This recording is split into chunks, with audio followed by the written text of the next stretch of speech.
All right, guys. So now let's talk about the fun stuff, sales and marketing. Um, Obviously, getting out there, getting the business, getting the leads, getting those leads turned into estimates, and then converting those estimates into sales. So that's what we're going to be going over for the next few hours or so. Okay, so the first thing I want to do is give you an overview of the topics that we're going to cover. Number one is marketing and advertising. Number two, sales techniques and methods. Number three, the stages of a sale. Number four, estimating procedures and logistics. Number five, what to do once the sale's been made. Number six, commercial sales and marketing. And number seven, maintaining customer relationships.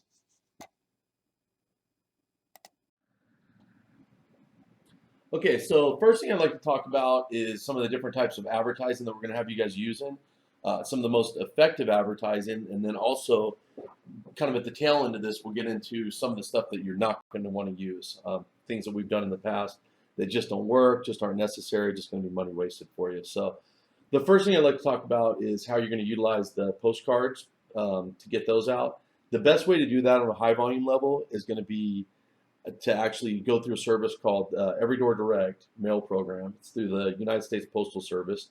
They actually got this one right, so it's surprising, but it's very good. It's very cost-effective way using the United States Postal Service to get these direct mailers out. So they make it very easy. It's also very directed. I don't know how many of you guys have used this before in your existing businesses. I know that some of you probably have. A lot of our affiliates or licensees rather have used them in this business as well as others with good success. And what everybody seems to like about it is that you can really narrow down the demographics. You can narrow down the zip codes by going into their system, and you can actually get it narrowed down to the postal carrier route. So it's actually the mailman's delivery route that these are going to go on. So the nice part about that is that you can eliminate like apartment complexes and that sort of thing. You can make it to where these only go to single family homes. You can also go in there into their system and figure out, basically the way to where it's only going to houses based on certain demographics, such as income level, house sizes, all that good stuff. So it's a very good tool. I've got a contact that I'm going to send you at the USPS, a gal by the name of Denise. She'll help get you set up, answer any questions you have, and very very easy, cost-effective program that I think all of you guys should be using to get these door hangers out. The other way to get these out, obviously, which we'll talk in a little bit more detail here in a little bit, is going to be to hand these out to the houses next to jobs that you're doing. So if you go on an estimate, I don't know that you're really going to have the time to do that. I expect most of you guys are going to be busy enough to where you're not going to want to do that. You're going to be running around to 10 or 12 estimates a day. But you certainly could do that if you have the time, drop it off at a few houses around the area. But I definitely want you guys to have kind of like the last crew member who's just working on the cleanup, and once they're done, while the other guys are finishing up the finishing touches on the jobs, I want you to have them go and drop these off at the 10 houses on either side of the street, in the area that you guys are completing that job. So what we're going to do right now is I'm going to take a little pause here, and then I'm going to allow that way it's going to allow your host to go ahead and show you the video that's about this program, Every Door Direct Mail. Okay, so one other thing that I wanted to point out as far as the postcards go and like the Every Door Direct Mail campaign, um, we do have a recommended timeline for you guys for sending these out. So take a look at that in your licensee resources section. And if you have any questions, just give me a call or shoot me an email. But that'll kind of give you a gauge of what amount you want to send out, like recommended numbers to send out certain weeks out of the year. Actually give you a calendar for that. And if you want to do more or less, just do that kind of based on percentages of what you have, the volume that you're going to want to send out based off of percentages of what we're recommending on those particular dates. All right, so a couple other types of advertising you're going to use here are signs and then door hangers. First, I'm going to talk about signs, then we'll get into door hangers, which with the door hangers, we're kind of getting away from those a little bit. You'll notice that there's not any of those included in your initial kit, although those are available to purchase if you do want to get some. So signs, you do have quite a few signs that came in your initial shipment. That's something that you definitely want to use. I'll tell you, signs seem to work better than anything in this business. Outside of the leads that you're going to get from the website, I think you'll probably get more leads from signs than anything else.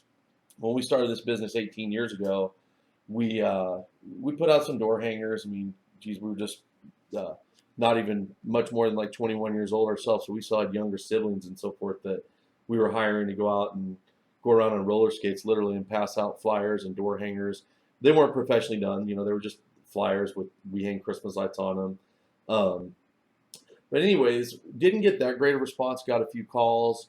Um, when we started making signs, and back in the day when we were making these signs, we literally went out and made ourselves a stencil, and we spray painted them on poster board, and we go out and put them out and we'd hammer one stake into each side of the ground. We'd use two stakes, hammer them in, staple it on there, and even with those cheesy signs, we started getting literally, I'm not kidding you, 100 phone calls a day. So we put signs out. They didn't even have the .com at that time. Like that's when the internet was probably just coming out, or at least we didn't know too much about it at that point. So we're talking back in like 96, 97. So anyways, it was just we hang Christmas lights, and then it had a local phone number on it. So the like I said, the phone was ringing off the wall. So that still hasn't changed. Those signs. The nice thing about it is that they can be very directed to a particular area. So it's great to have them out in busy areas, but you can put them out in the neighborhoods that you're really trying to target. Now you want to be careful, and you don't ever want to put them on a residential private property. Um, I won't tell you that we haven't put them up on like shopping centers, in the corners where it is their property. We've done that. We don't have a problem with you doing that. But yeah, definitely don't go out and put it out in somebody's yard. So you also want to use these at very high traffic intersections. Some of the busiest intersections in town, over by shopping malls, areas like that. So definitely think about the most high traffic areas in your town that are also demographically focused, and get these signs out. I can't tell you how much business these things will bring you. The guys that make the most money in this business are the ones that literally put out 1,000+ signs a season, and those are the guys that they're getting tons of calls for the estimate request, the leads, and then they're converting those into the sales. So definitely this is something that you should utilize as much as possible. There are some legalities with that, so I would caution you a little bit. Certain cities are very much more stringent on the policies than others are with this. So I can't sit here and tell you, this is kind of my disclaimer portion of it.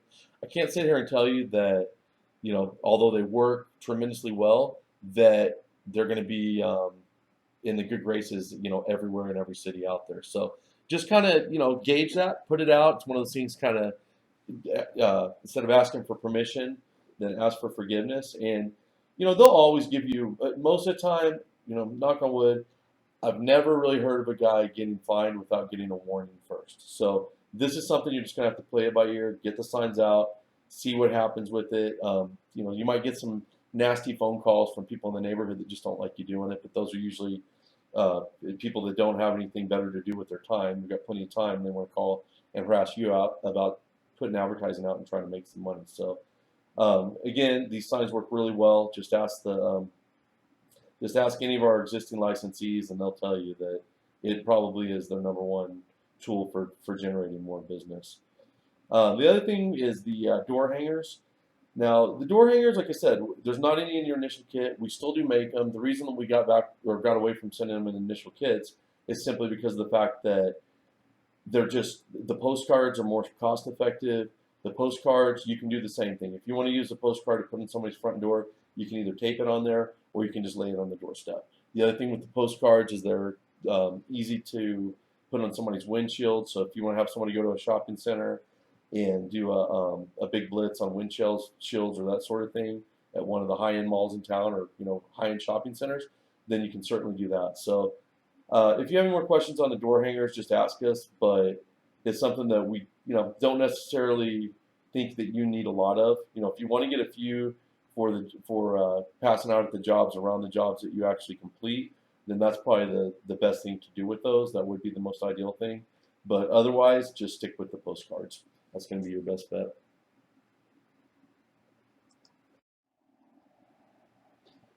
All right, another type of advertising that we've been using that's relatively new for us, although those of you that I've talked to quite a bit probably know that we used to have a sign spinning business. We had a marketing company, and that was our biggest thing, was doing sign spinners on a nationwide basis. So I'll tell you, for a lot of businesses, they're very effective, and for the Christmas light business, we've seen them to be very effective as well. So, the human billboards, these are basically going to be, the guys you're going to see out on the street corners. So, this is a way that if you do have a hard time getting signs out in certain areas or keeping those signs up, this is a way to get around that. I mean, this is going to be a nice large sign that you're going to have out. Person will be out standing there waving, at oncoming traffic. You can put these anywhere. So it's basically like having a billboard at any location that you want to move it to. And that's something that we can certainly assist you in, like hiring somebody, or if you want to outsource it to another company, which I wouldn't recommend doing because they're just going to charge you a very big premium on it, getting this done. But this is going to be a great lead generating thing for you to do. So I would highly recommend that you guys all get at least one or two of these signs, get them out there. The nice part about this too is that you can directly track your results based off of the phone calls that you're getting in and the website estimate requests that you're getting in just when that person's out there. So again, this is the type of thing that should be put out like at the exits of malls, high traffic shopping centers, just putting it at the intersections that are surrounding those areas. And I think it's something that you'll find to be very effective. So I want to reiterate the fact that this is definitely something that you guys should order 1 to 2 of, and then plan on having these people out waving these signs at high traffic times, rush hour, that sort of thing, those times of the day. All right, so obviously your website is extremely important. That's going to be a critical part of your marketing campaign. The good thing is, as a licensee of WeHateChristmasLights.com, you don't have to worry about that. We've got you 100% covered on that. We've got over 100 websites that are directing traffic to this website. We're constantly focusing on the search engine optimization of all of those websites. So we're going to make sure that we stay up in the search engines. That's probably how you guys found us, was by noticing that we came up high in the search engine. So this, I would say that this is definitely, this day and age, the most important factor in a marketing campaign and in your overall marketing is having a good website.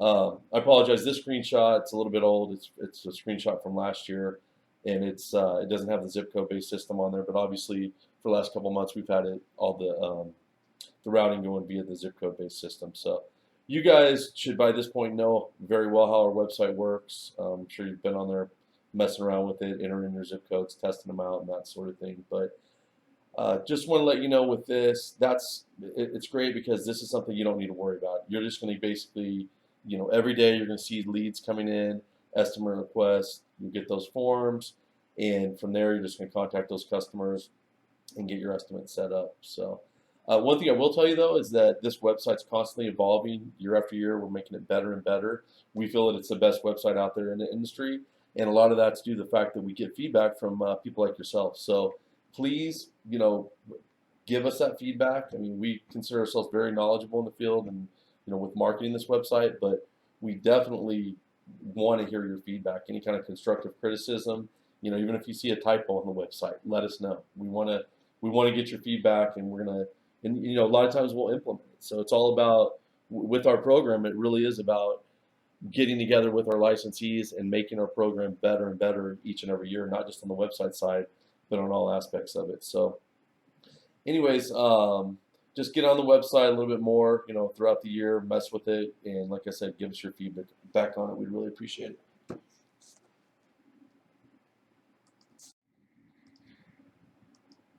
All right, so let's talk about a couple other different types of advertising and just general marketing. Print advertising, that's a way that we've utilized some of that in the past. Don't really recommend doing that your first year, maybe not even your first or second year. I think that you're going to be plenty busy by using the type of marketing that we've discussed thus far. So I don't want to see you going out and spending extra money on print advertising. And with that being said, in your second or third years, if it does become something you want to do, make sure that print advertising is very focused. And I'll back up here a little bit. What I'm talking about with print advertising is going to be like local neighborhood magazines, coupon mailers, that sort of thing. Just keep in mind that with this business, you really shouldn't have a need to discount the prices. So you really don't need to offer coupons. You don't really need to offer any kind of gimmicks. There's very few markets out there where the competition is so tight that you're going to need to do discounts. And then certainly once you get into the season, you're never going to need to do discounts. So with print advertising, just kind of stay away from it. And if that's something that you want to look at doing in your market, just come and talk to either myself or Matt or whoever your master licensee is that's training you. Just talk to them about that, because that's something that I definitely don't want you spending the money on the first year. It's not necessary. Now, on the other hand, referrals, word of mouth, cross selling, those are all three very important things. So obviously, I think most of you that are attending these classes, if not all of you, have an existing business right now. And cross selling is something that I absolutely want you to do. So what I mean by that is, I'm sure you probably know, but obviously contact the customers via email, send them out a postcard, let them know, hey, we're selling Christmas lights now. We're with WeHangChristmasLights.com. We've been professionally trained. We want to come out and do a great job on your house, make it look great for the holidays. So definitely get into that. And then by the same token, any of these people that you sign up this year for Christmas lights, absolutely let them know, after I'm sure they're going to have a great experience with you, let them know about your other business, whether that's your pressure washing business or your roofing business or lawn care, whatever that may be. Just let them know about that. So keep those lists and kind of are absolutely commingle those two. Obviously, word of mouth is something that's very important. So just let these people know, like, hey, I'd really appreciate a referral. If they tell them that you do a good job for them, then see if you can get some sort of testimonial.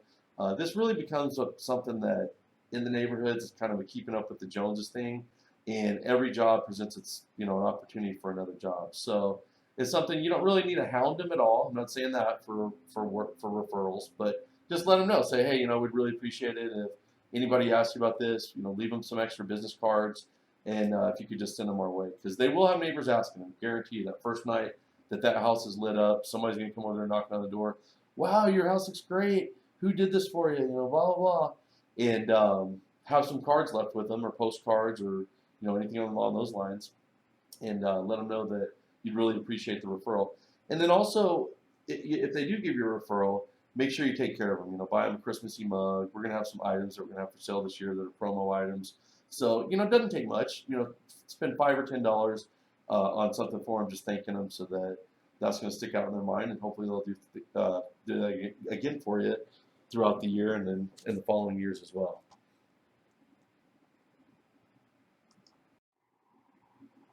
All right, increase your visibility and increase sales. So obviously what I'm talking about here is just getting the name out and getting it out there as much as possible. So I'm talking about the door magnets, the t-shirts, the hoodies, the vehicle wraps, just any way that you can get that name out there in front of people, you want to do that. The beautiful thing is, as you know, it's very easy for people to remember. WeHangChristmasLights.com. They don't even have to remember the phone number. All they have to remember is that .com. It's exactly what we do. We Hang Christmas Lights. They put the .com on it. They look it up on their phone. They look it up, on the website when they get home. So get that name out there. We've made it easy for you. I mean, obviously you can buy all this stuff from us. The vehicle wraps, we can provide you with design files that can be modified for different vehicles. And I always tell people with the door magnets, besides just putting it on your car, put it on your wife's car, put it on your kids' cars if they're out driving around, put it on basically anybody who will let you put it on their car. Put it on there for them, and make sure that they have some postcards and business cards with them, as well as your crews should always have postcards and business cards, because I guarantee you 100% without a doubt you are going to get people that are going to stop and ask, hey, can I get a card from you? Can I get some information? What do you guys charge to do this?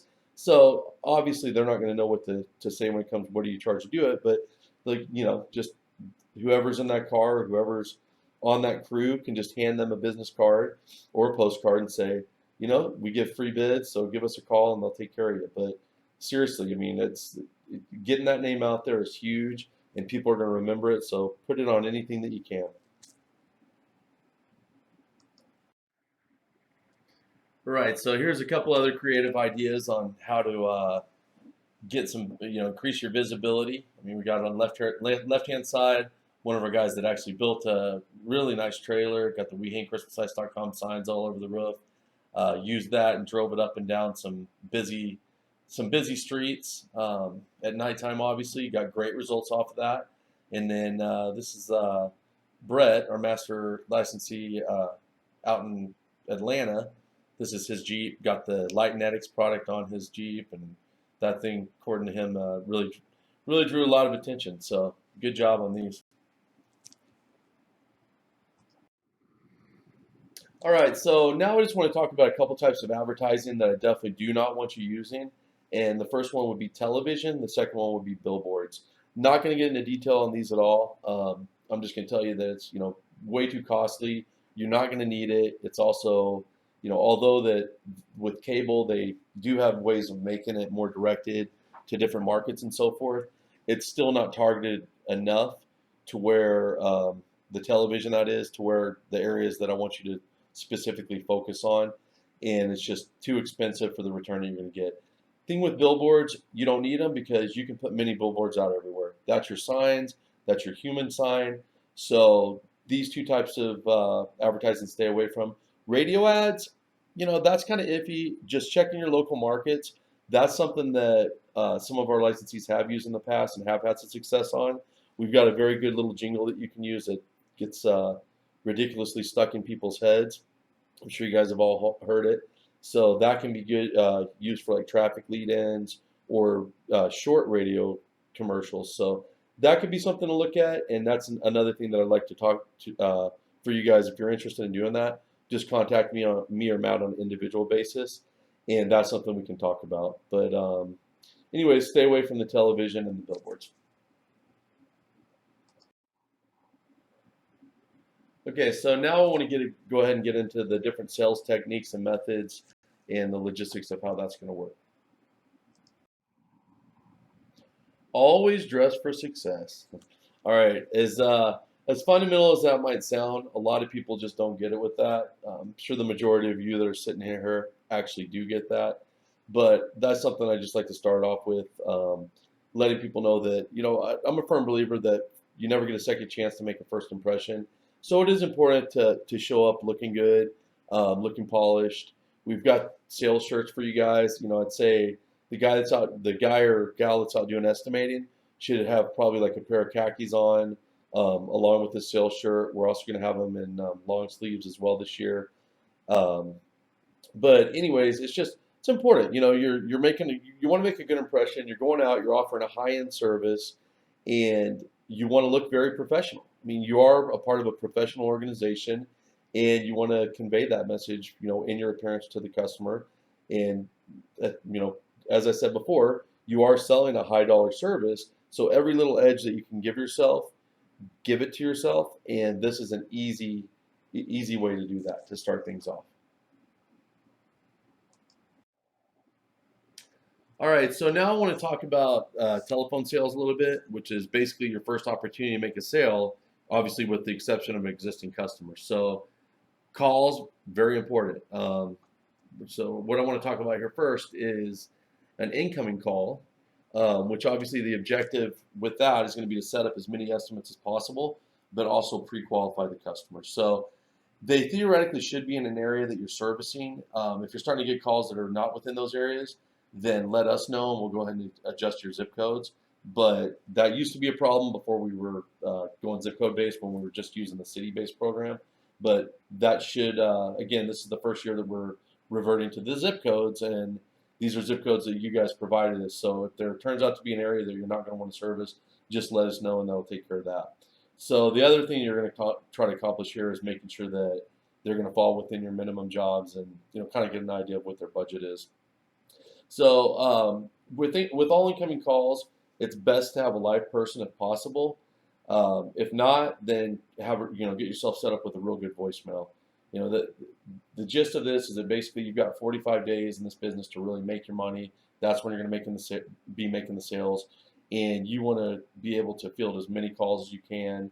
And you don't want people hanging up and not leaving a message, leaving a phone number, that sort of thing. So, if possible, another thing is that you want to have the sales guy should be the one fielding the calls. And if he's not fielding the calls, then he's the one that should be talking to whoever is, getting that customer's information, and then really calling the customer back before they get too much information. So I just want to go through the logistics of a phone call, of an incoming phone call.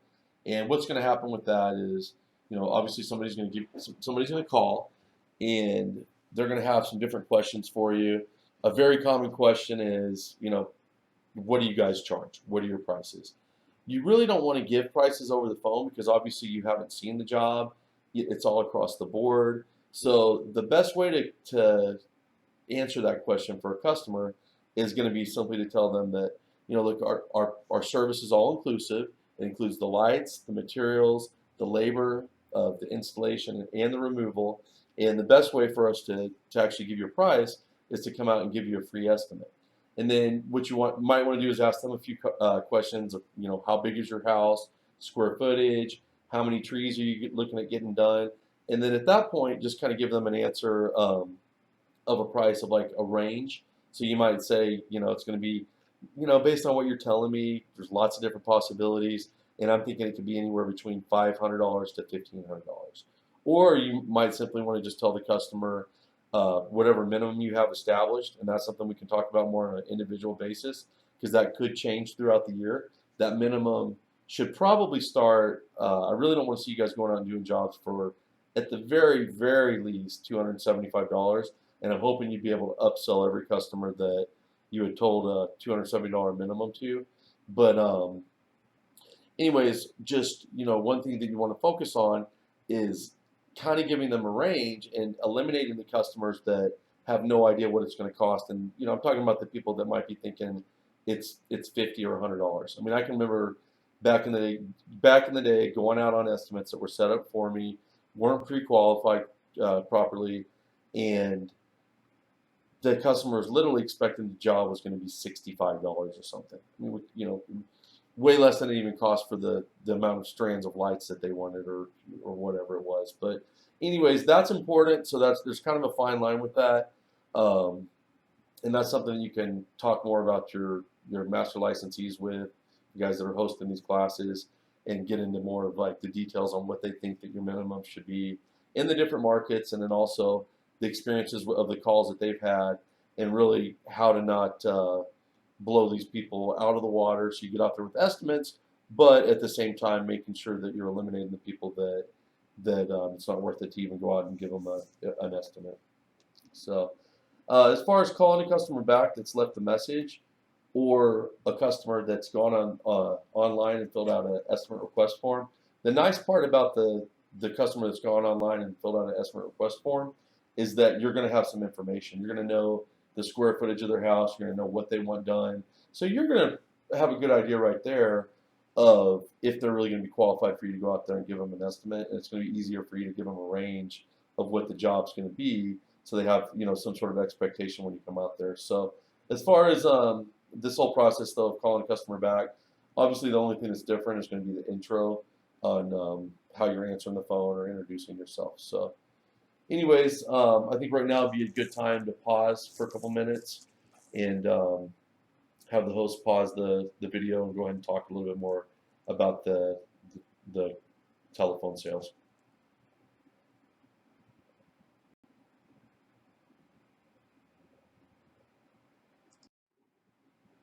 All right, so you've talked to the person on the phone. Hopefully it went well, and now they want you to schedule an estimate. So the procedure for that is going to vary a little bit according on how busy you are. Just depends on what point of the season you're in. If you're, if it's early in the season, then you can kind of deviate from what I'm about to tell you here. But if it's not early in the season, then I want you to kind of stick to the areas that are predetermined on a calendar and are close to each other. So we're going to go over that a little bit more in the next little segment that we're getting into. And I'm actually going to show you guys an estimate calendar and let you know more about what I'm talking about. But really the bottom line is that for all your estimates, once you get to the point where let's say you're doing about 4 a day or more, then you really don't want to deviate from sticking in certain areas on certain days. So you're going to have these specific areas that you're going to hit. You're going to have a calendar that's outlining those. And really, I don't want you to deviate from that unless, the only way I want you to fluctuate from that is if the potential for a very large job is there. So if you get like a big commercial job that somebody wants an estimate request, or large residential job that you've already pre-qualified, they know that's going to be $5,000 or more, then that's fine. It's fine to kind of switch things up. and throws a little bit of monkey wrench into things sometimes, but for a big potential job, it's worth doing it. So, like I said, we'll talk more about that here in a second. Generally speaking, schedule your estimates between 7:30 to 4:30 each day. After 5 o'clock, it gets pretty much too dark in most areas to really be able to do anything and do it effectively. Your time will take a lot longer to do it when it's dark. You should definitely have a goal of doing between 10 to 15 estimates a day. And then when you're scheduling the estimates for yourself or whoever else is scheduling them, then make sure that you give a 2 hour window. So, Mrs. Jones, I'll be showing up there between 10 and 12 or 2 and 4, that sort of thing. That way you give yourself plenty of wiggle room in the schedule. And another thing that I really would caution you about doing is giving estimates to people, what we call drive-bys. So the customer just says, I'm not going to be home, or I can't meet with you, but can you just give me an estimate and then call me up and let me know what it's going to be? I would not suggest that you do that at all. Basically, if a customer can't at least meet you at the residence um, and give you a little bit of time for you to go over an estimate with them, they're not very interested. So try to make it a policy to where you're not doing that. Um, if you want to do something like that, just let them know, or sorry, if they want something like that, just tell them that you'll try to see what you can find about their house on Google Earth and see what kind of view you can get. And then the best thing to do is give them a range at that point after looking at their house, like I said, on Google Earth. And then after you give them that range, if they're still interested, say, okay, well, great. Now let's go ahead and meet because I'm going to have to take photographs and all that good stuff anyways. And then I'll give you a final price on it. So that's how I want you to handle those calls. Okay, so what we're looking at here is our sample estimate calendar. This is just a form that we used to buy this at probably Office Depot or Staples, something that you could easily make, or you could find a download for this online. Hopefully we'll have something like this, similar to this in our licensee resources section. But basically what it is, as you can see, it's just a blank calendar that we've written in the month and the days into. So what we're showing here is 3 different areas. Most of your territories shouldn't be any larger than about 45 minutes to 1 hour from end to end. If they are larger than that, then you're probably covering too much territory, and you're going to see that this year. So what I want you to do is break it down into 3 areas, A, B, and C. So down here we got Area A, Carlsbad, Encinitas, Illuminating, Solana Beach. Area B, Rancho Santa Fe, Fairbanks, Del Mar, Carmel Valley. And in Area C, we actually do a half day in Poway and half day in La Jolla. That's because those towns are spread out about 30 minutes from each other. And, of course, I know that these are San Diego, these are the suburbs of San Diego is what these little towns are. And I know that you wouldn't be familiar with these unless you're familiar with San Diego, but I think you get the point. So it might not be, Area A might not be 4 cities for you. It might be 3, it might be 6, it might be 7. But within those areas, I really don't want it to be more than 20 minutes apart from, say, like Carlsbad to Solana Beach, if those are the 2 farthest apart. So what I'm getting at is, I don't want you doing a bunch of driving time in between these estimates, because if I'm wanting you to do 10 to 12 a day, or I'm sorry, 10 to 15 a day, which 10 to 12 would be fine too. 15 is going to be stretching it. I mean, you're really going to be running around like crazy to do 15. But in order to accomplish that, even 10, you need to make sure that these estimates are close together and that you're not wasting a lot of windshield time. Drive time is what I mean by that. So just make sure, lay it out, make sure they're no more than 20 minutes from furthest point to furthest point. And that's what I'm saying, create those areas. And that's what I mean by don't fluctuate from those areas unless there's a potential for a really big job. And kind of have these laid out in advance, maybe based on the first calls that you start getting. And early in the season, it's fine. You could go from area A to area C to area B because you won't be getting that many calls. But once it starts picking up, like this, maybe the 10th to the second week of November, then you're not going to be wanting to waste time doing that. Or it could even happen earlier. I mean, it's every year it seems like we get busier and busier. These calls start coming in sooner and sooner. So just kind of use your best judgment on that. And if you have any questions on that, then just give us a call. So anyways, that's how you do that. That's your sample estimate calendar right there.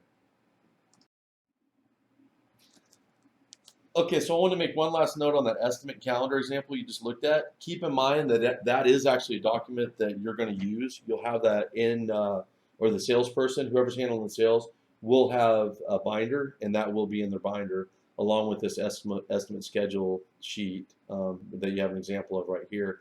So in their binder, they're going to have each salesperson will have a couple months for worth of the calendars with the areas on them, the A, B, C, and then they're going to have for each day of the month, they're also going to have this estimate schedule in their binder as well. So let's just go ahead and go over this. It's pretty self-explanatory, just a basic form. It's got the date up at the top, November 1st, 2003. The A is signifying the area that that salesperson is in for that day. And then you're going to see here the name, the time of estimate, the address, and the phone number. So top line, we've got Jackson, 8 to 9, the address, and then the phone number. The reason that that's 8 to 9 is if you do have somebody that has a problem with a 2-hour window, then schedule them first thing in the morning, and then that way you're obviously, if it's your first bid of the day, then you're going to be there. And that number, it just happened to be 9. That could also be 7:30, because like I said, you're going to want to do your estimates between 7:30 and 4:30. Now, another thing that you're going to notice on here is that you do see some of these windows that have like Foster 11 to 2, which is obviously a 3-hour window. So kind of what I was talking about when I said do it in 2 hours, 2-hour windows. If you feel like you can give a customer a 3-hour window and they don't have a problem with that, then that's even better. Because sometimes towards the end of the day, the more time that you have, the more of a window that you have, the better off you are. But really, if you can try, I mean, this form probably really does. This example does go back to probably 2003. So, again, things are constantly changing. We're improving things every year, changing things here and there. So I would say that it's a good rule of thumb to just try to stick to a 2-hour window if you can. If you feel like you're falling behind on these, then start, trying to get certain customers certain points in the day to do a 3-hour window. And the ones that you can get to do it, great. Some people don't like that much of a window. They're like, I'm busy. I can't be sticking around all day. So I'm sure you guys know how that goes. So anyways, that's a example of your estimate schedule. And that's something I'm going to give you guys a couple minutes to talk about with the master licensees. So go ahead and pause the video right here.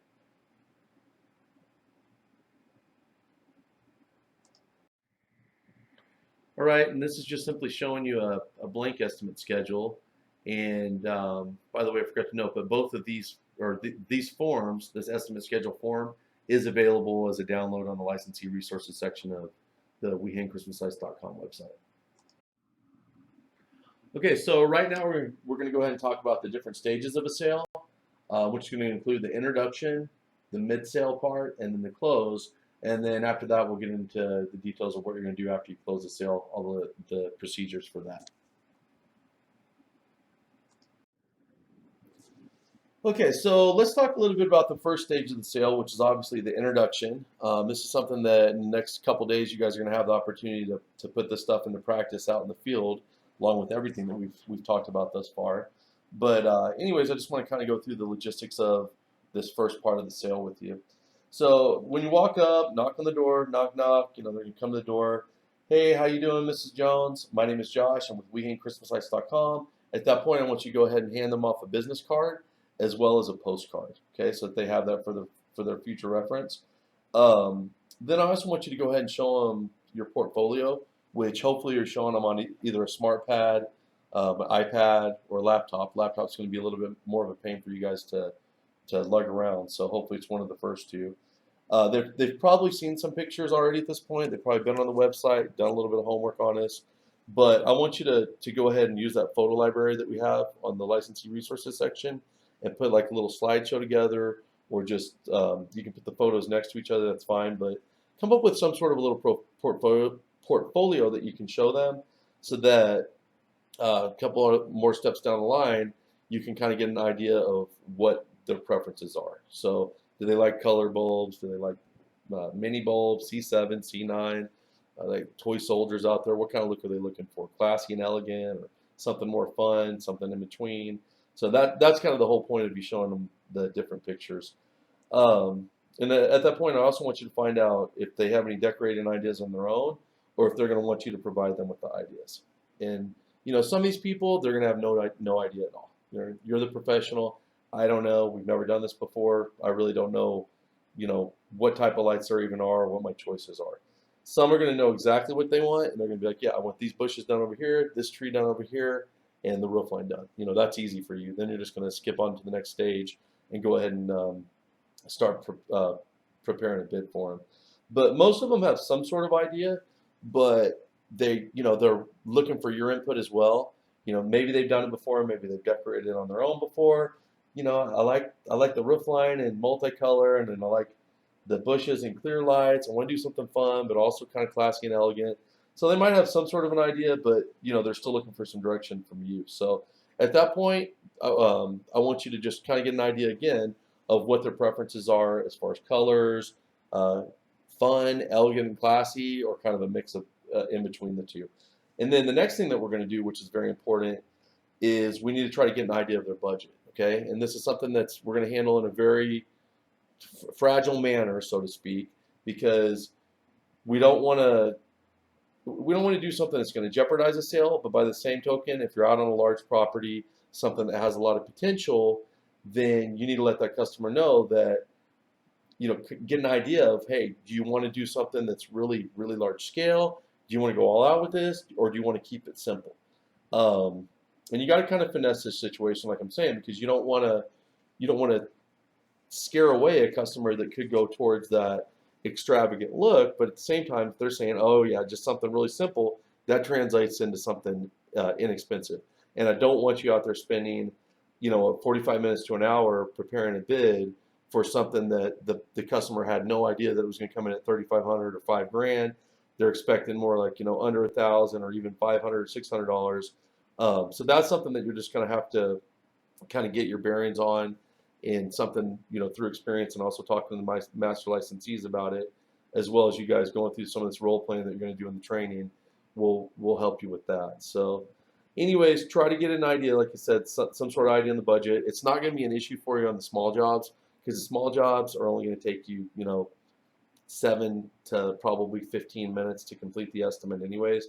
It's only these larger jobs that you're gonna go through that with. So after you've kind of figured this out, I want you to let the customer know that you're gonna need some time to walk the property and generate some different ideas for them. Now, if they've told you exactly what they want, then go ahead and let them show you, so you get all those notes detailed, so you know exactly what they want. So at that point, they'll walk the property with you, and then still after the fact, they'll let them know that you're going to need a few minutes to punch in some numbers and go ahead and create an estimate for them. So another thing I want you to do at this point is also, before you let them go inside the house, reiterate the fact, so they can be thinking about it, that it is all inclusive. Okay, so the price that you're going to give them is going to include all the lights and materials. It's going to include installing the lights, and then it's also going to include removing the lights, and then the lights are 100% guaranteed to where if they have any problems throughout the season, that you're going to come back and you're going to fix those lights for them. So make sure that they know that before they head back into the house. And then at this point, you're just going to get to work, walking around, coming up with ideas, and actually using the estimating formula that we have online for you, or estimating program that we have online for you to create the bid. All right, so let's go ahead and get started with the procedures that we do in the mid-sale. So at this point, we either know that the customer has an idea of what they want, or a pretty good idea of what they want, or that they want us to present them with some options. So here in a couple minutes, we're going to get into how to actually use the estimating program, and we'll go through all the ways to do that and show you examples, and you guys can actually do some of that. But right now, let's just talk about the logistics of the sale, how that continues on. So obviously, if they told you exactly what they want, then you're going to go straight to your estimating program, and you're just going to bang out the estimate. If not, then what I want you to do is, at this point, go ahead and decide how many options you want to give them, and that should be based on kind of the conversation that you just previously had with the customer. So again, time is very valuable for you this time of year. You're going to be doing a lot of estimates. And I always say stick to a 20-minute rule unless you really feel like that job's got that potential to be a pretty high dollar job. Otherwise, just get that estimate banged out, get it to the customer, hopefully close the sale, and then move on to the next one. And if they say keep it simple, keep it simple. As I said before, keep it simple means keep it cheap. So, get them a quick estimate, get in there, close the deal, $300, $400, $500 job, and then you're on your way to the next one. Now, if they're open to any size job, that's when I would say definitely offer them a few options. You're always going to want to offer them the most expensive first. Although it might take longer to do this, like we talked about before, it's going to be well worth it when you get these jobs that are $3,000 plus. That's when it really pays off with it. So those, like I said, figure out a few different options that you can present to them, and a little bit later we'll get kind of to how you're going to present those to them. Because as I said before, I do want you to present them with the most expensive option first, and then we can kind of go backwards from there if that's more than they want to pay. So now let's go ahead and start talking about some of these options that we're going to have for the customers, and let's look at some different pictures. Got quite a few pictures that we're going to look at now, and basically what we'll be doing on each of these pictures is I'm just going to discuss with you some of the different options that are available there, and we'll just talk about the way that they are decorated and talk about the lights that are on them. And then after that, I'm going to have you guys look at some here in a little bit, look at some pictures of just houses, and with the master licensees, you guys will be able to kind of go through and as a class talk about some different decorating options and ideas that you would come up with for those customers. And with that being said, all these houses, none of them really have huge huge yards with like endless amounts of landscaping, and sometimes you will run into that. But with this, just keep in mind this is going to give you a basic idea with the pictures that we have. It's just going to be extending that and doing more and more of that same thing. More trees, obviously more lights to put on trees, more options. So really, a 5-acre property is probably just going to be a duplicate of a lot of the stuff that you could do on these pictures that we're going to be looking at. Okay, so here we've got C7 lights along the roof line, obviously clear lights. This happens to be a model home community, Ryland Homes, so they're a large builder across the United States. And a lot of times these guys with the model homes do like to decorate Christmas time. So if you got a lot of building going on in your area, that could be a great opportunity to really get some good jobs. So please share that with me if you do, and we can talk about it more, and I can let you know about some good ways to market specifically directed at these builders. But anyways, just a basic look, roof lines, no landscaping. That's kind of the way that we found these home builders like to keep it. Here we've got a nice look with LED lights, solid colors, alternating on these medium-sized evergreen Christmas trees here. We got the blue, the green, the purple, the red, and then it starts that sequence over again. So this is a real nice look. Now here's our first house that actually has a good amount of lighting on it, several different options, pretty much all rolled into one here. So you've got the roof line and the C9 lights, you've got the trees that are kind of close to the front of the house, which are in the red lights. You got your bushes down low with the clear minis. Then of course you've got this nice look on these tree trunks where they actually went green mini lights up until where they start to split. Then they did kind of a moderate inside wrap, trunk and limb wrap with the clear lights, and then did the canopies of both these trees in mini clear lights as well. So this is a good example of a job that you could split into several different options.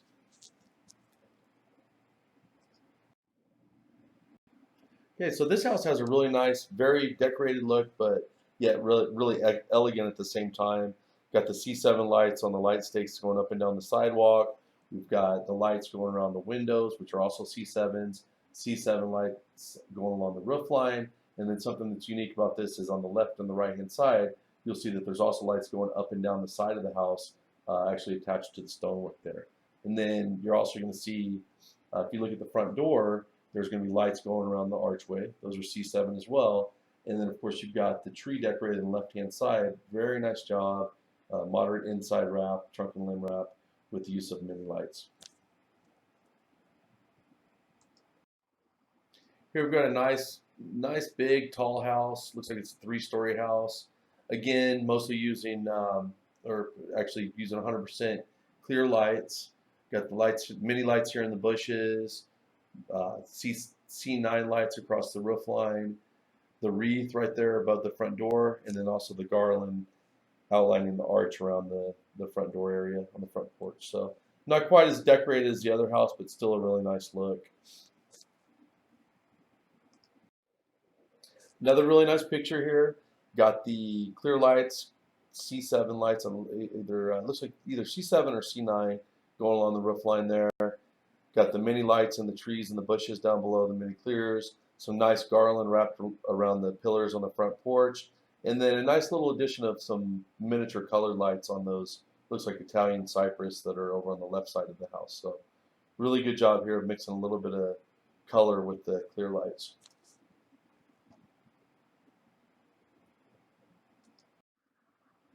Here we've got yet another picture with mostly clear lights. Got the C7 or C9s along the roof line. We've got the garland going across the front porch, the bushes done in the mini clear lights, and then you can see you've got a wreath over here on the right hand side above that garage that actually, just notice this, looks like it's having a little bit of problems, so it looks like part of that strand is out. So that's a good example of a service call, unfortunately. But anyways, nice look. You're going to find that the majority of the people do tend to go with the clear lights, especially when it's C7 or C9 on the roof lines. I would say probably 75% go with the clear lights and 25% go with the multicolored lights or solid colors or like a alternating color. Okay, so here's a real nice look, and this is kind of what I like to see is, this would be my preference, is kind of a combination between clear and color, whether that be multicolor or solid. Gives it more of a fun look, more of a true Christmassy look in my opinion.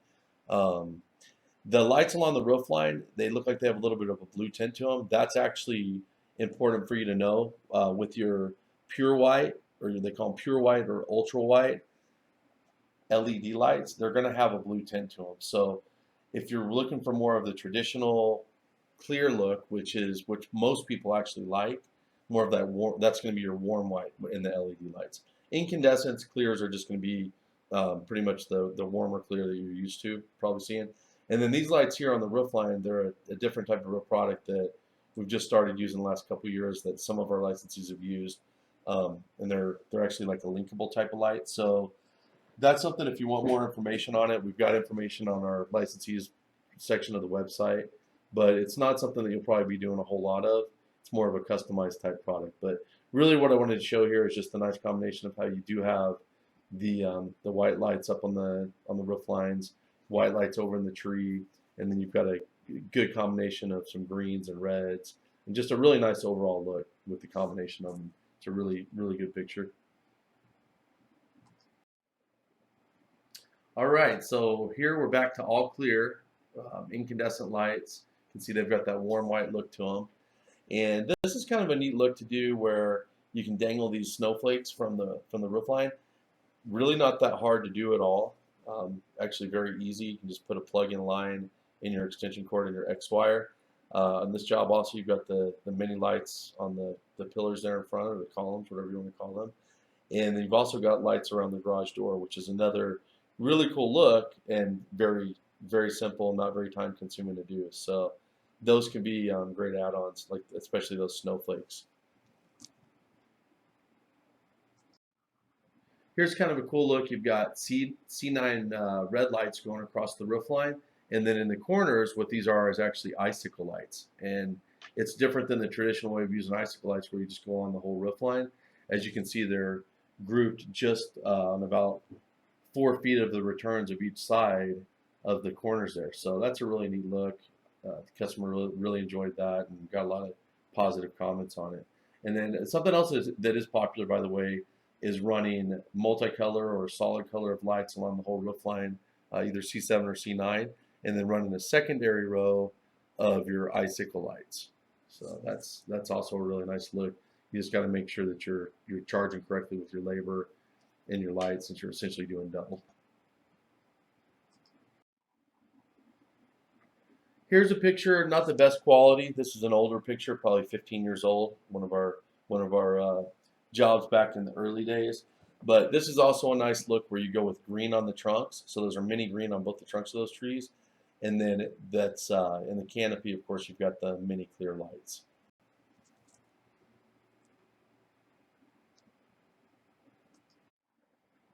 So here's another really nice example of using some colors. I like the fact that they use the alternating bulbs, the red, white, and green, really nice in the C9s. And then down in the trees, we've got some greens and some reds, mini lights. We've got that nice wreath on the left-hand side over there. And then you can see the garland going around the doorway.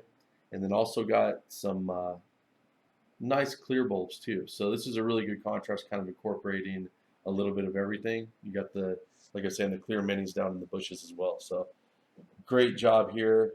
Looks really nice.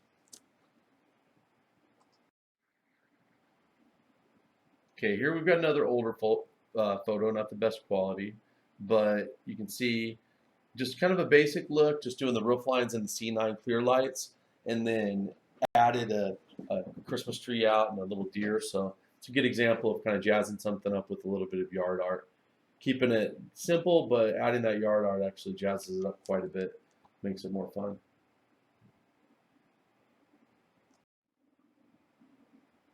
So in this picture, we see what's called candy caning. This is when we do the like a palm tree or columns or pillars in blocks. So right here, it's blocks of red and clear, obviously trying to give it like a peppermint candy cane type of effect look to it. And those are all mini lights with very tight spacing.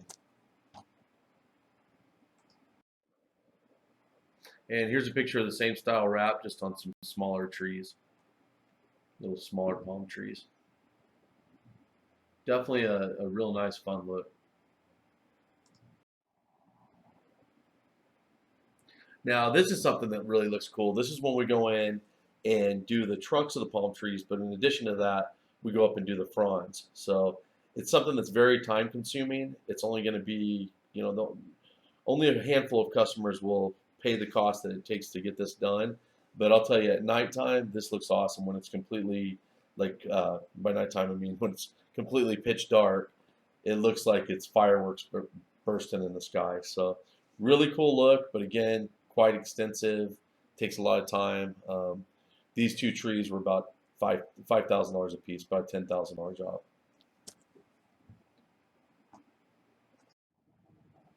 Okay, so here we've got something that you wouldn't see very often, but I wanted to show it to you guys because it's a very cool look. You've got the lights basically just being strung from the fascia board, draping down the front of the house. And these are all mini LED lights. Got a combination of some blues and some clears in there. But just a really great look.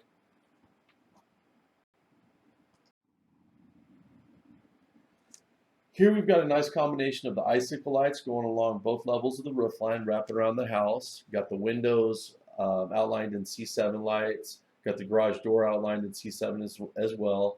Got the C7 lights going up the driveway with the stake lighting. And then it's kind of nice because this house is predominantly obviously clear lights, but then we've got the green mixed in on the two small trees to the left and the right here. So this is something that's a very nice look. Now, several pictures back, I was telling you guys about the icicle combination with the C7s, or either C7 or C9s running across the roof line. So this is an example of that combination. You've got the alternating red and clear bulbs of the C9s going across the roof line, and then you've got the icicles down below that. And then you've also got the people that basically just went nuts in the front yard, the Christmas enthusiasts putting all their own stuff out there. So these people, I remember this job, and this gal loves Christmas, and basically we take care of all the lights around the house and everything that's being hung around the garage doors, and she goes out and puts out all of her yard art and lawn ornaments and all that kind of stuff. Okay, so the next few pictures we're going to look at are going to be some examples of the different type of yard art that you might use. We've got a full line of this stuff available for you guys to purchase. It's in the licensee section of the licensee resources section of the website, rather. And not Not very often that you're gonna have people ordering yard art, but occasionally you will, and it can definitely be a good upsell if you can get somebody to purchase yard art. Here we've got a nice picture of a couple of lit up candy canes.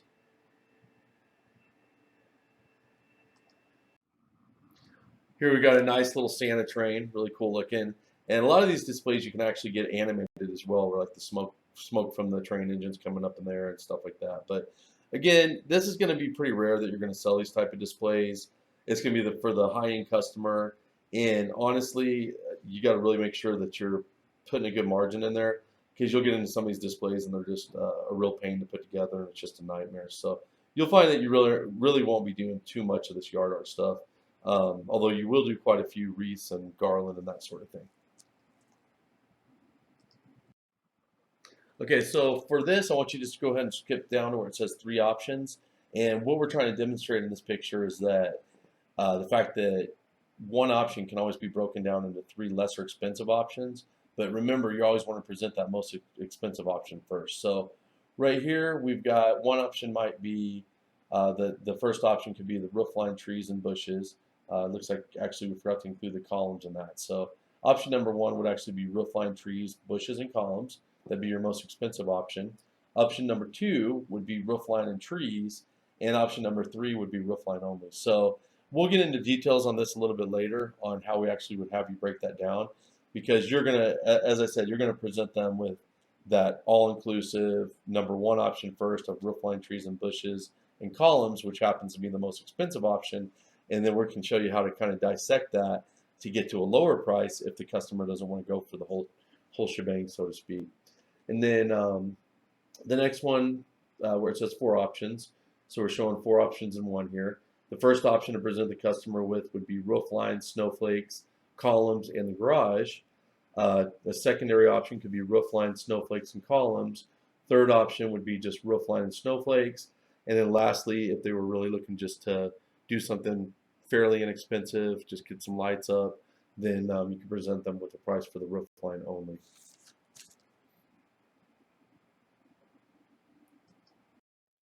All right, so for this house, as well as the next couple houses that you're going to see in the following pictures, I want you guys as a group to go ahead and discuss what the options are for decorating the house, as well as how many different options that there are total.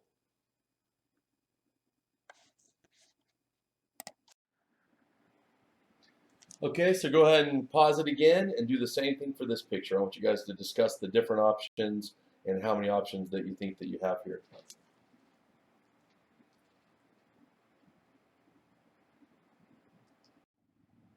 Okay, so go ahead and pause again and let's go through this one last time. Let's talk about how many different options we have and what those options are.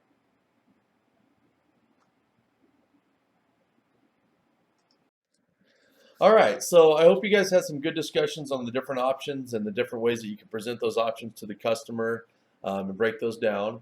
And now what I want to have you guys do is take a look at the next 8 pictures. So what I want you to do is just go through each one, pause on each picture, and then I want you guys to have a discussion as a group on the different decorating options that you could offer for these different houses, starting with this house right here. Now, while you're doing this, I want you to take into account the fact that some jobs, in these pictures, and also ones that you're going to be out on, of course, are going to be limited, while others will present you with a world of options on them. So keep that in mind. This first one's obviously going to be pretty simple. Some of the other ones will have a lot of better different options that you can offer. And also keep in mind, the customer is going to go with what you're going to steer them towards. You're the expert here. You know what's going to look good. You can really take that vision that they have and incorporate your vision into it, or if they don't have any vision at all, just come up with something completely on your own. But just let them know that you know what you're doing here. You had training on it. You were experienced in this, and you're going to come up with something that they're going to really love when it's all said and done. And then also give the customer options that are going to make their home look great, but they're not unusually complicated. So if they want to get complicated with it, stuff that you're not normally doing, stuff that we tell you that it's not going to be stuff that's going to be done on a regular basis, make sure that you price that accordingly. And always keep in mind that yard art, wreaths, that sort of thing, garland, that's a good upsell, and you can do the upsell year after year. So even if you get a client that's starting off with something fairly simple, maybe upsell them on a couple wreaths the next year, and then just kind of add to their display year after year. So go ahead and take a moment. This will take a little bit of time. So like I said, just want you guys to go through each picture, pause on it, and just have kind of a group discussion on the different options that you think would be good for each of these houses. Actually, before you guys get started too, I wanted to make one last comment. And when I was saying to give the customer options that'll make the home look great but are not unusually complicated, what I mean by that is not that you can't do an extensive job, not that you can't go out and present the customer with a $15,000 bid, but what I'm saying is that if it's something that you don't normally do, so they're requesting something very custom, very specific, that's not in the norm, like the stuff that you're going to be trained on, the stuff that you're learning about, that's going to be the stuff that you're predominantly doing, then that's something that you want to definitely price it accordingly on. You might want to give us a call and say, hey, I've got this custom job that they're throwing this at me. We didn't talk about it in class. We can definitely walk you through anything that you're going to come up against, but just keep in mind that's what I'm talking about here. So.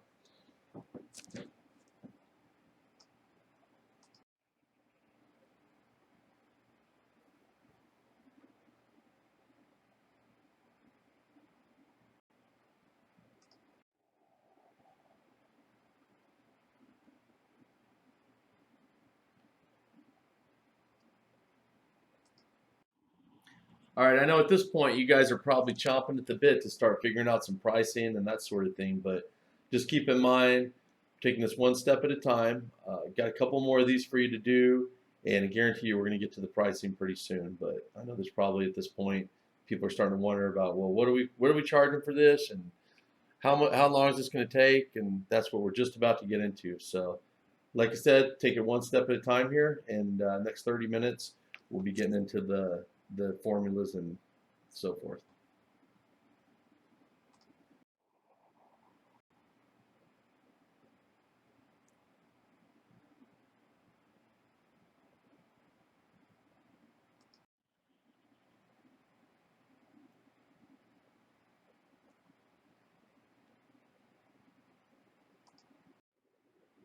All right, so now let's talk about the last stage of the sale, which is by far obviously the most important stage of the sale, which is the close. It's really important that you guys understand that we found that about 95% of the people that are going to sign up for the services are going to do it now or never. So with that being said, I want you to make sure that any negotiating that you feel like you need to do, discounting of pricing, do it all now, because you're not going to really have the opportunity to properly follow up with these guys because you're going to be so busy.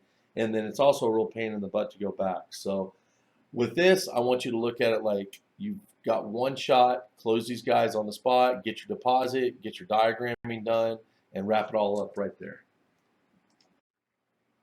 So at this point, what I want you to do is have the customer come outside to discuss the different options. As we talked about before, always present that most expensive option first. Then you can break it down later if they decide they don't want to spend that much on it and go that extensive. Explain the option and really help that customer visualize it. Remember, you're the expert. I want you to maybe show them some pictures. Just really get them to be confident in the fact that you're going to make that house look great for Christmas. Their neighbors are going to be jealous. Their kids are going to love it.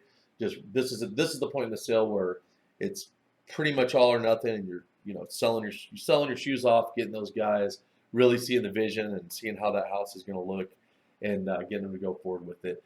Then the next thing I want you to do, the last thing is go ahead and reiterate the fact that the service is all inclusive of the installation, lights and materials needed, removal, and service.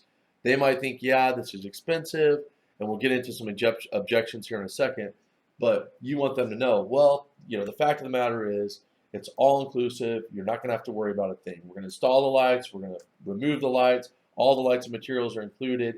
And if a light bulb happens to go out, you're having issues right before that big Christmas party, we're going to be there to take care of it for you.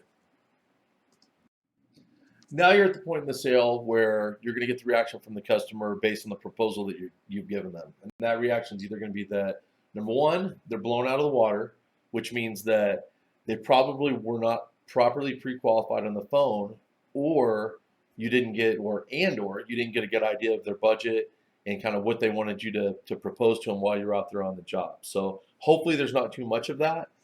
The next one is going to be, okay, let's move forward. That's great. Let's do the job as it is on the proposal. I want everything that you said.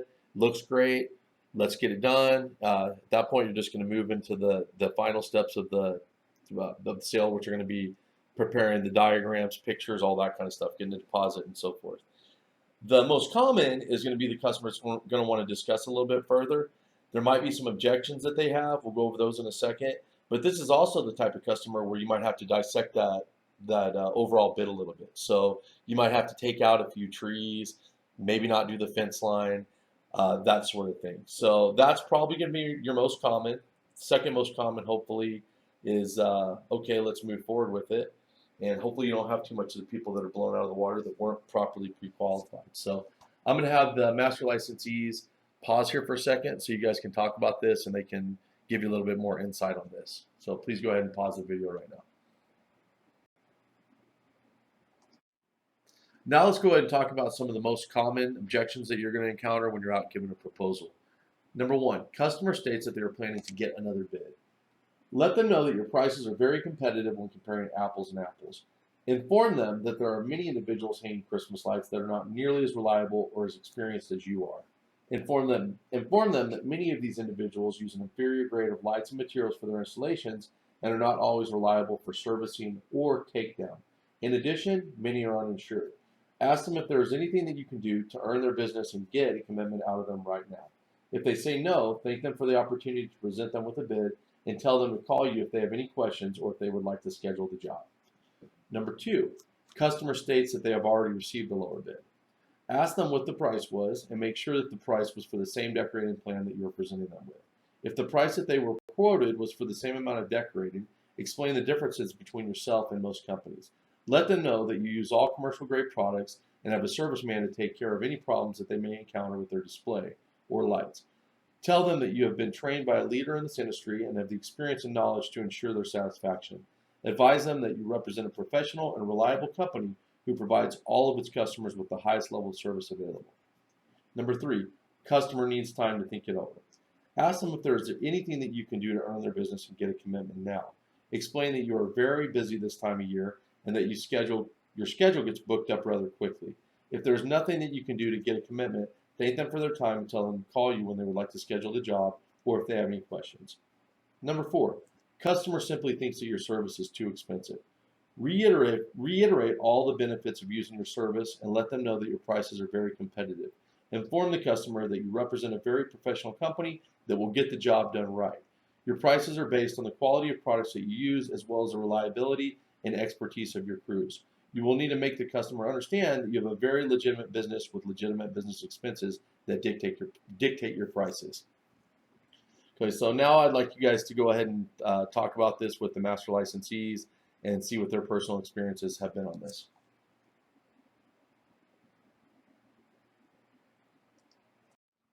So let's go ahead and talk about some additional estimating concerns that you're going to want to factor into your formulas as you're doing your estimates. One of those things could be obstacles such as fountains, dense flower beds, steep terrain, etc. Let's say you're out estimating a job. Normally, it's a very easy roof line. It's lower level would be difficulty level 1, but there's a big fountain in the way, or a bunch of flowers, real nice flowers in a flower bed. So your guys are gonna have to be real careful, moving around, moving the ladders. There could be some bushes in the way. So you would take that from difficulty level 1 to a difficulty level 2. So that's just something to keep in mind, all of these different factors. Another thing to consider is the use of aerial equipment.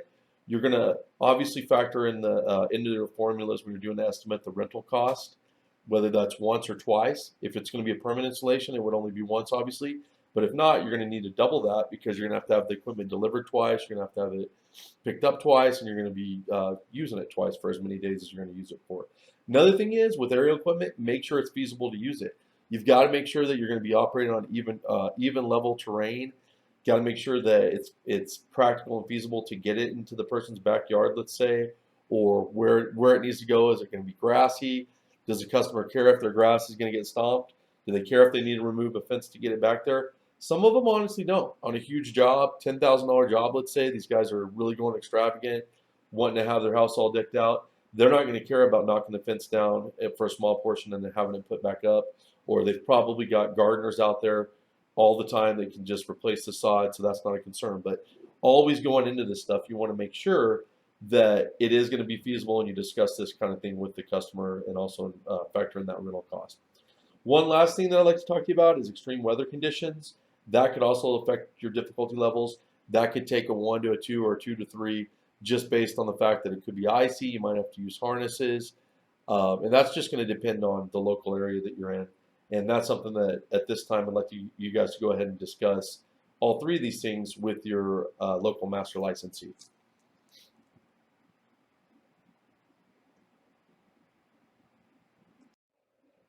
All right, so now we're ready to start getting into some of the estimating procedures. And the first thing that we're going to do, we're going to get into some of the difficulty levels that you're going to use while creating an estimate on the online estimate form that we have for you. You're going to find that our estimating formulas online are going to help you to bid any job. It's going to cover everything from stake lighting out along pathways and driveways to roofs, trees, bushes, fence lines, everything. You name it, it's pretty much in there. But what we're going to cover right now is we're going to get into different difficulty levels for roof lines and windows, and then we're going to take a look at some trees.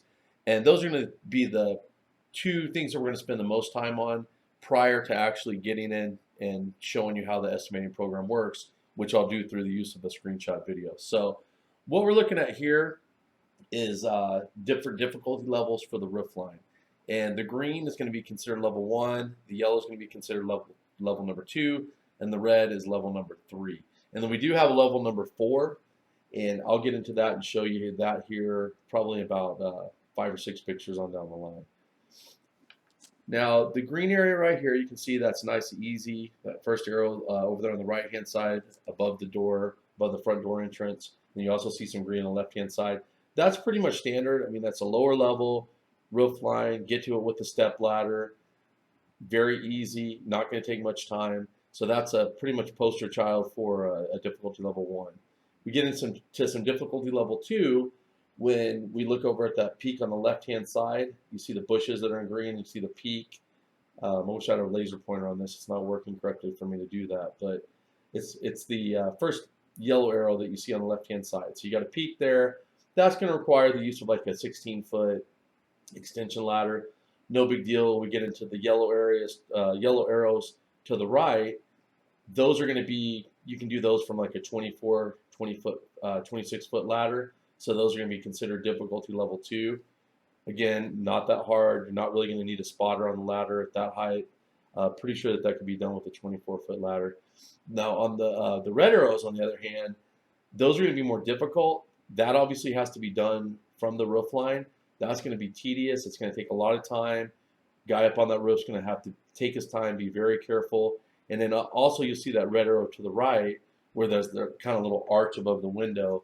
That's at a level 3 because of the fact that given the angle of that roof and the way it's coming down, it's going to be hard to get a ladder. You have to use a very large ladder to lean it up against it, and it's going to take some time. So more than likely that's going to be done from the roof, and that's why that's categorized as a level 3. Okay, so here we have a difficulty level 1 on the left-hand side where the green arrow is. That's very easy for a guy to get up onto the roof. That can be done quickly from the roof without having to use a ladder at all. On the right-hand side, the 2 yellow arrows, that's clearly difficulty level 2. Not a very steep pitch. Again, somebody can be on the roof working. Saves a lot of time when somebody's not having to be on a ladder, moving the ladder around, going up and down. So this is pretty much a very definitive difficulty level 2 on the right 2 arrows, and then difficulty level 1 with the green arrow on the left. Right here, what I wanted to show you is some of the difficulty levels for windows. You can see the green down on the bottom. Those are easy to get to. Might need to use a small ladder, small step ladder to get to the top of those, but very straightforward and easy. On the right-hand side there, we got the 2 yellows, the wooden shutters on the very far right, not very high up. You can use probably a smaller extension ladder, maybe a 20-footer. Same thing for the other window to the left of that. And then up on the top, at that peak there, we've got the shutters. Looks like a wooden vent, and that's actually going to be a difficulty level 3.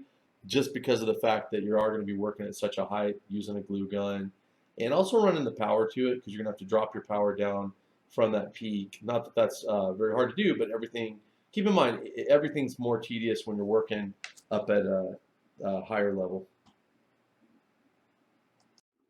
On this roof line, we've obviously got the lower level roof line, which is difficulty level 1. Then we've got this peak off to the right-hand side, which I put at difficulty level 2, because although it is a high peak, it's uh, very clean cut, easy to get to, lean a ladder up against it. You will need a spotter for portions of this as you get to probably the top 5 feet of that peak, maybe the top 7 feet of it. But the reason that I put the other peaks right above the dormer window and then the peak to the left as difficulty level 3 is because that's going to require a larger ladder, simply because of the setback. The way that it's set back, you can see that lower roof line has about 6 or 7 feet of a setback, which is going to basically mean that you're going to have to use like a 32-foot ladder, especially for that peak on the left-hand side. So this would be, these two on the left-hand side would be an example of difficulty level 3. So here we've got a combination of difficulty level 2 and difficulty level 3. We've got our first yellow arrow on the left-hand side, that peak there. That's a difficulty level 2. Then we've got the dormer window right there with that first arrow, the next arrow to the right, the red one. And then you'll see I've got another arrow, a yellow arrow at that corner right there. And that's where I'm kind of cutting off my difficulty level 2 and then changing it the whole rest of the way up that peak to a difficulty level 3, where you see the red arrow. And then again on the far right hand side, you see the yellow arrow, that's difficulty level 2. And then I would go ahead and put that peak that's right next to that yellow arrow at difficulty level 2 as well. And then of course, that dormer window to the right hand side is going to be difficulty level 3. Okay, so in this picture, we've got our green arrow to the lower right there, covering those icicles on the lower level. Then on the ridges right above that, I put that at difficulty level 2 because it's 1-story ridges. You'll see the ridges above that on the second story. I put those at difficulty level 3 just because that is a steep pitch. Although it is a shake roof, it's still a steep pitch. It's going to be tedious and take a lot of time. So all those ridges should be at difficulty level 3. And then the rest of that roof line should be at difficulty level 2, as you can see from that other yellow arrow on the left-hand side. So here what I wanted to show you is anytime that you're going to have two people working together in a harness situation where you can see that guy that the arrow is pointing to, the pink arrow, there's one guy that's holding the harness, and you got a second guy that's actually there working on the roof. So obviously this is a dangerous situation. There's not much space there, and it's requiring two people just for safety issues. So two people are working on this one section of the roof line. So this is what's going to be an example of difficulty level 4.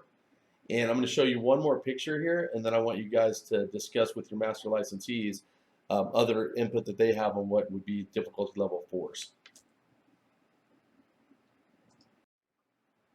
So one more picture here of a difficulty level 4. You can see the guy that the arrow's pointing to at the top of the roof. He's got the harness on him on the waist belt, and he's holding the other guy with the harness that's installing the lights. So strictly for safety purposes, this is the way that this has to be done on a steep pitch. It looks like it's tile roof, very slippery. So you have to have two people working in this situation, working on the same set of lights in the same area, which is going to constitute a difficulty level 4. So right now, why don't you guys go ahead and discuss with the master licensees other situations in which they think would qualify for a difficulty level 4. All right, so for this photo, along with the next 3 photos, what I'd like for you guys to do is have a discussion on the different difficulty levels that you would think would apply to all the roof lines here in these pictures.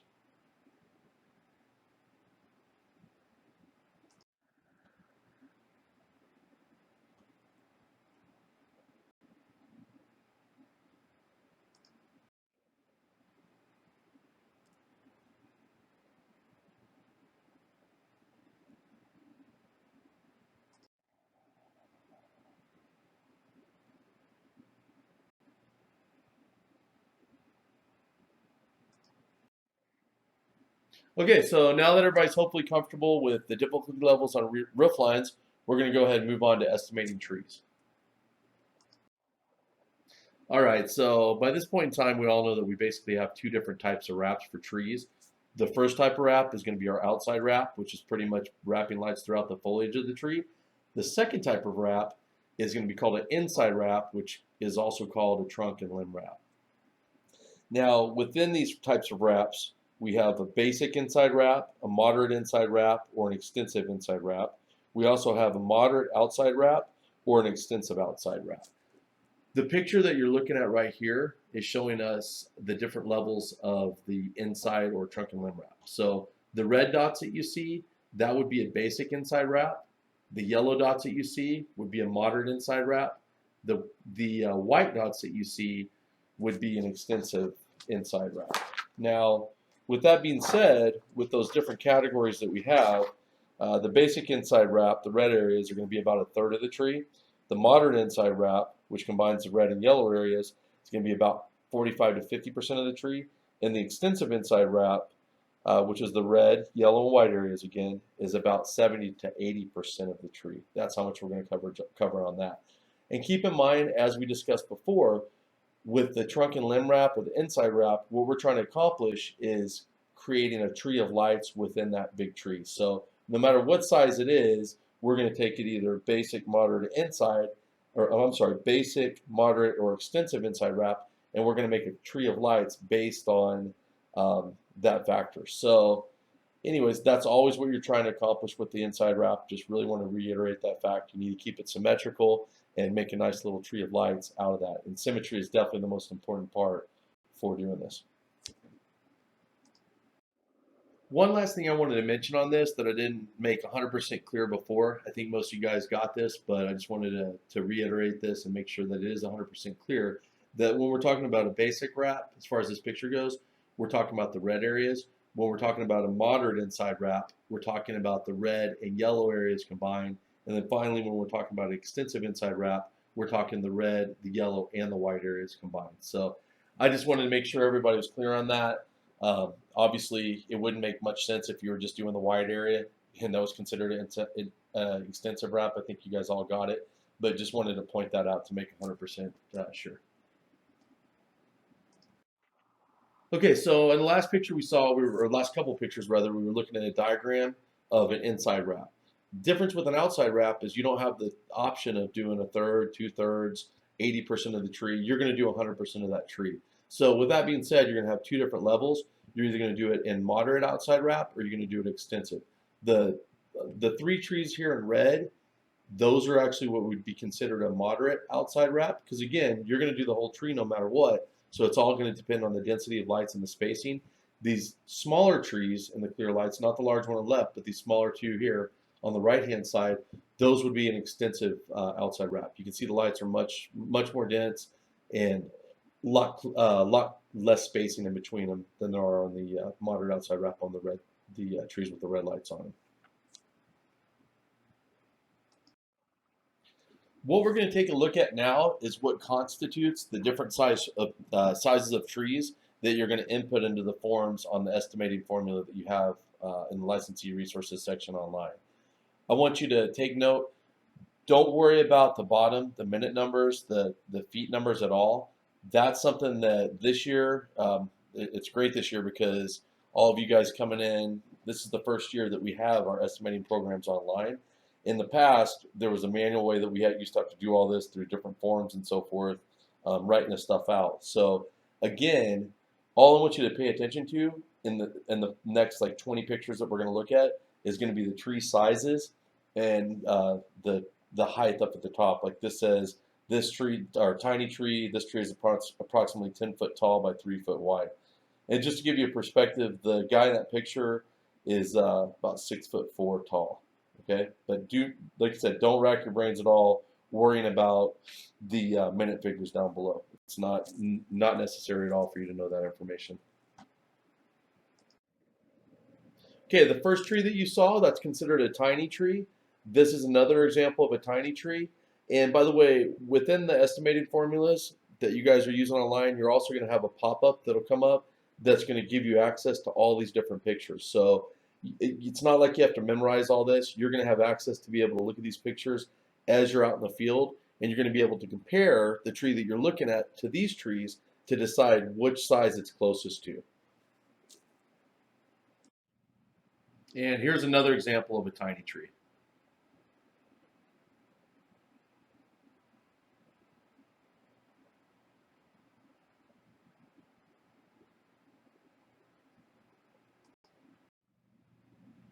Now we're looking at a small tree. This tree is approximately 12 foot tall by 8 foot wide.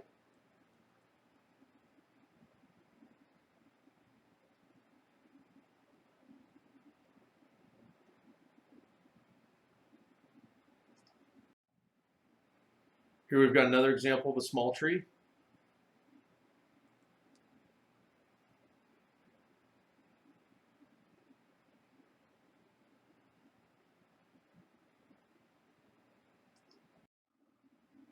And here's one last picture of a small tree. And one thing I'd like to note is that we no longer have an option for inside trunk and limb wrap until you get to a medium-sized tree. The reason for that is that the tiny and small trees are just too immature. They have too many branches, and it's just a complete pain. And it's the customer is just not going to be willing to pay the price for the amount of time that it's going to take to deal with those small branches, on putting those lights on it and removing it. So on the tiny and the small trees, we're going to just stick to the outside wraps for those. Now we've got a picture of a medium tree. This tree is approximately 18 foot tall by 10 foot wide. And another thing that I'd like to note is within each category of tree size, there's going to be up to 3 different variations that you're going to get to pick as a choice when you're inputting that information into your estimate formulas online. And that's something that we'll get into more once we're actually showing you how to do the estimating program and going through that, the screenshot video of that.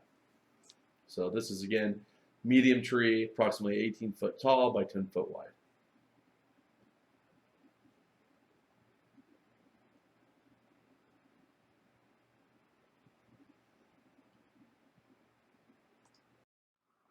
Here's another picture of a medium tree, and on this one, if you look at the trunk, you can see how those branches really start to get bigger and thicker to where it's not so small like on the tiny and small trees, to where it's not a huge pain to go in there and do an inside wrap. This is where it actually starts looking really nice as well, and it's getting to be the ideal size to do that on.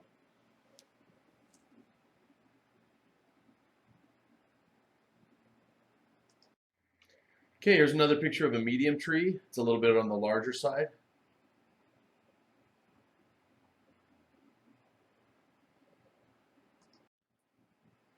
Another picture of a medium tree on the larger side as well.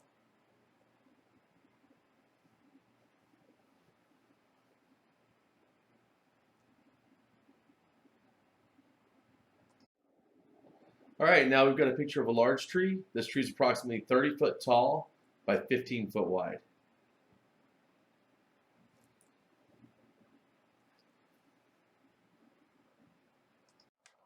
Another picture of a large tree. This is going to be on the smaller side.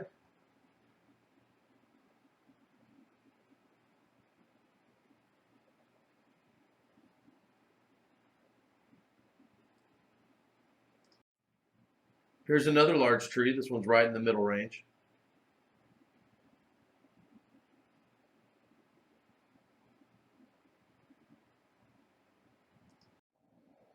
Here's a picture of a large tree that's pushing the extra large size category.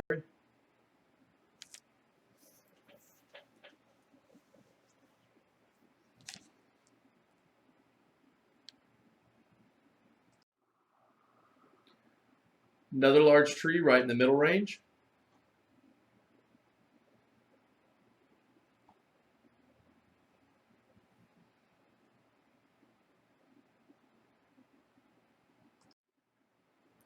Another large tree pushing the extra large category.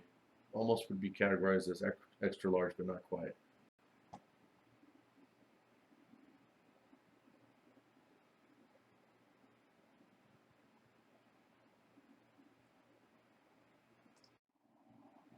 All right, so here we've got an extra large tree. This tree is approximately 34 foot high by 36 foot wide.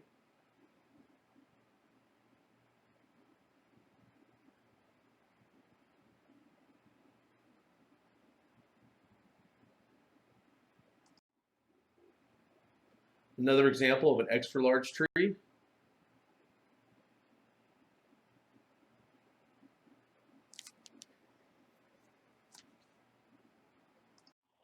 And here's one more picture of an extra large tree.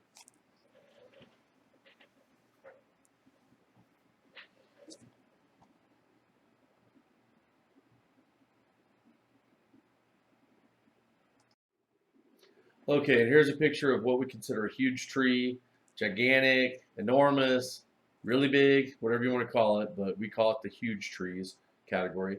This tree is approximately 60 foot tall by 40 foot wide.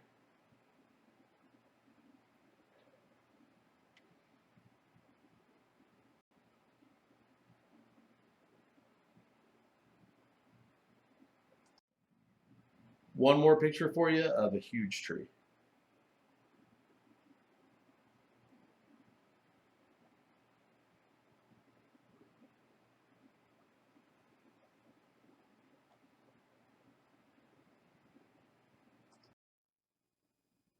All right, so as far as the estimated exercises go, I'm going to go ahead and show you guys a few more things.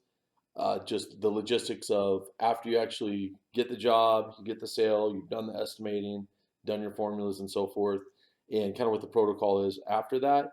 And then we'll go ahead and double back and we'll go over some estimating exercises, go over the formulas, and we'll actually do that. We'll go into the licensee resources section of the website and we'll practice some of that stuff. But for now, let's just go ahead and go over, like I said, the protocols for after you actually get the yes and make the sale.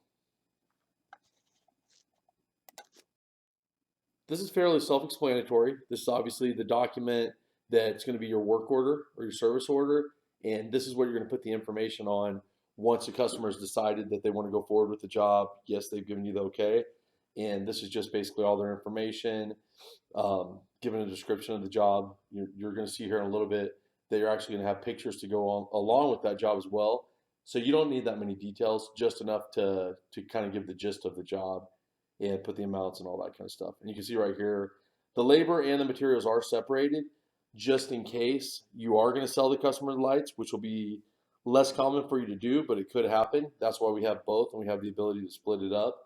But most of the time, you're just going to put included rental for the materials just like it is here. Now, this is showing a couple different things. This is showing an example of how we would break it down if the customer actually did want to purchase the materials, and if you decided you wanted to go that route and do that with them. I didn't fill out any of the bottom part. You guys get the point on that from the last one, but I did want to show you this. So this is breaking it down: 1040 labor, 1023 materials, and what you're seeing these arrows right here. This is actually if you did want to go ahead and take the time to write out the estimate before the customer gave you the go ahead or the okay, which I really wouldn't recommend doing. But sometimes if you see a lot of potential in a job, you can go ahead and do this. Go ahead and write it out. And what I'm doing, the arrows are just to show you how we talked about breaking down jobs within jobs and several different options within one.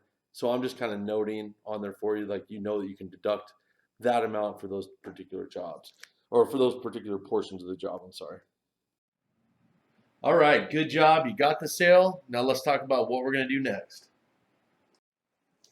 Okay, so first things first, let's go ahead and get the job scheduled. We want to do that on the spot. Go ahead and get our deposit from the customer, which we'll get into more details on that here in a couple minutes. And what the salesperson needs to do at this point is either go ahead and set it on their calendar themselves, on the install calendar that is, or if that's coordinated by somebody else at the office, they need to go ahead and give them a call and go ahead and get that scheduled. But without a doubt, you definitely want to get it scheduled on the spot. Go ahead and have a date determined before you leave the customer's house. Another thing that you want to keep in mind is always schedule for the soonest available date early in the season and put it off if you possibly can during the peak weeks. So early in the season, I'm talking prior to about November 15th, and then kind of the crunch time is going to be the peak weeks, which are generally about November 15th to about December 3rd or 4th. So it's not always possible to do this. There's going to be a lot of people that are calling you during the peak weeks, and they're going to want the installs during those same weeks. But if you possibly can, see if you can get that customer to let you do the install after the 3rd or 4th of December when things start to slow down just a little bit. It's still going to be, crazy busy, but it'll be less busy, and your crews will more likely not be booked up during that time. Okay, another thing is always schedule the jobs by area, just like the estimates. So same way that we do that, area A, B, and C, set up those different areas, and it's very important that you do this with the installs because you don't want to have to you don't want to have these guys on the crews. You got a crew of four, spending too much time on the road, driving in between jobs and wasting time. Now, another thing you want to do is give a 4-hour window for the installation start time. And if this is a problem, schedule it for the first job of the day for that customer. If power is accessible, then what I want you to do is use GFI adapters and automatically set up an installation for a done by date, which the done by date, I know that's probably Chinese to you right now. We'll talk about that more in a second. If not, see if the customer can leave the side door open and have an extension cord coming out of the garage or whatever area it is that you're going to need power from that's closed up, and then set up a done by date at that point. And then lastly, if a customer needs to be home, then go ahead and coordinate around the dates that they're available. And that at that point, your hands are tied, and you just got to coordinate when they can actually be there and when you can do the install.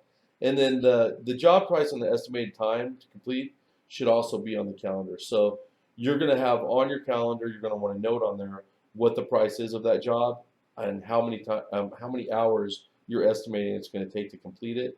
And that's just so, for the purpose of being able to properly fill up your calendar without overbooking it and falling behind and that sort of thing.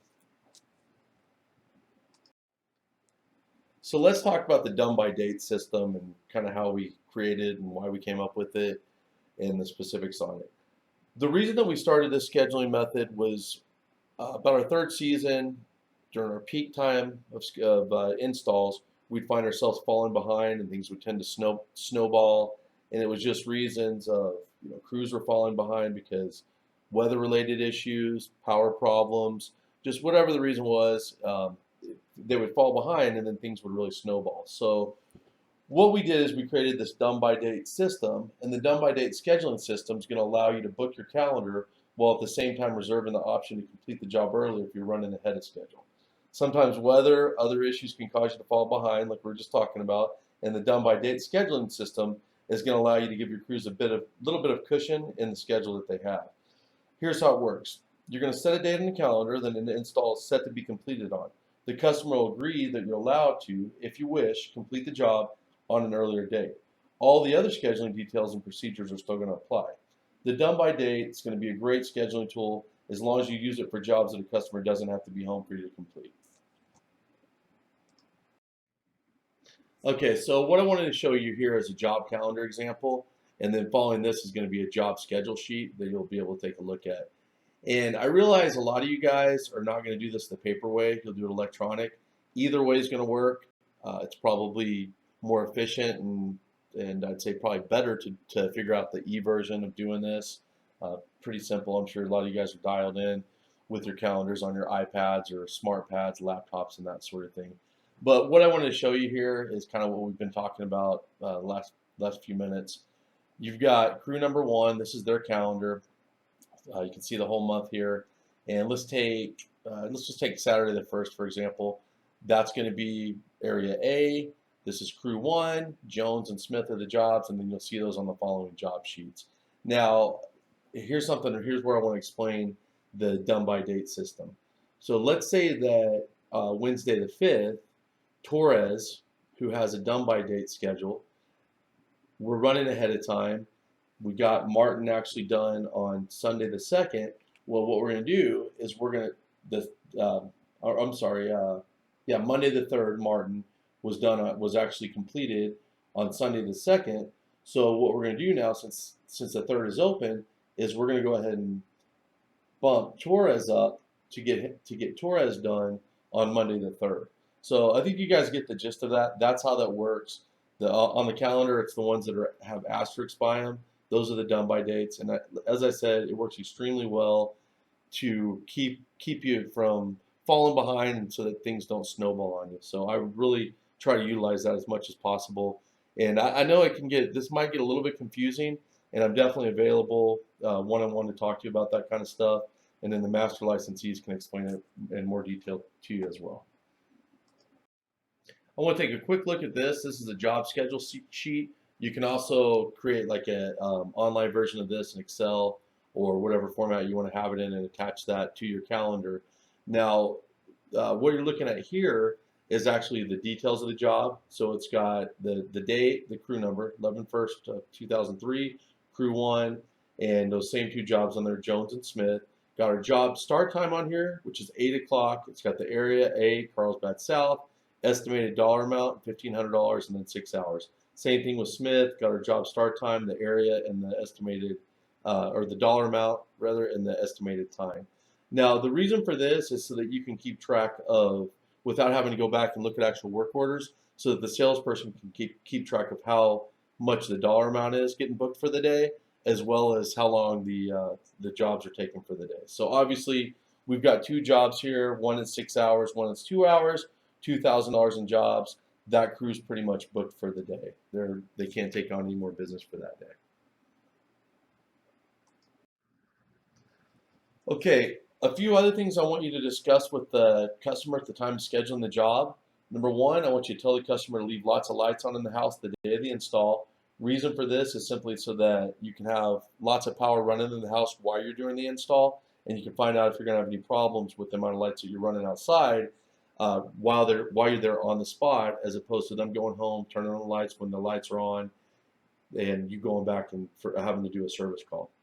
Number two, tell the customer that payment in full must be received the day of the install. They can either A, leave a check for you, or B, they could have you go ahead and run their credit card for the final amount, the other 50% of that job prior to you installing the lights. But I definitely want you guys getting the full 100% payment before you complete the install on these jobs. Number three, tell the customers to inform their gardeners that the lights have been installed and that they need to be careful not to cut lights or cords. Gardeners are notorious for doing that, going through bushes, cutting lights, cutting a cord across the ground with a lawnmower. And that's not your responsibility, but you really do need to let them know that that could result in a problem and they're going to have those lights replaced, and that's going to be at their cost. So it's definitely avoidable. Most people are good about telling their gardeners that. You just want to give them a reminder to do so. Let's talk about collecting the deposit now. Should be a fairly simple process. As we talked about before, you're going to get 50% at the time of scheduling and then 50% at the time of the installation. Now, some people, very few, but some people are going to have a problem with giving you 50% at the time of the scheduling. And then you also run into people that are going to say, well, I don't want to give you the other 50% at the time of the install because I'd rather hold some back for when you remove the lights. Basically, there's ways that you can convince them on both of those and overcome those objections. Usually they have a fear that you're not a legitimate company, that you're not going to come back and take their lights down, that you're going to take their deposit, you're just going to run away with their money. These should be objections that are easy for all of you guys to overcome. Number one, you're part of a large organization that's national, WeHangChristmasLights.com. Most of you already have existing businesses. The ones of you that don't, because I know there's a few of you that don't, that's fine. Like I said, you're aligned with WeHangChristmasLights.com. You're a representative of our company. We've been around for 18 years, and just pretty much tell them that's the protocol, that's the policy that we have set up for you.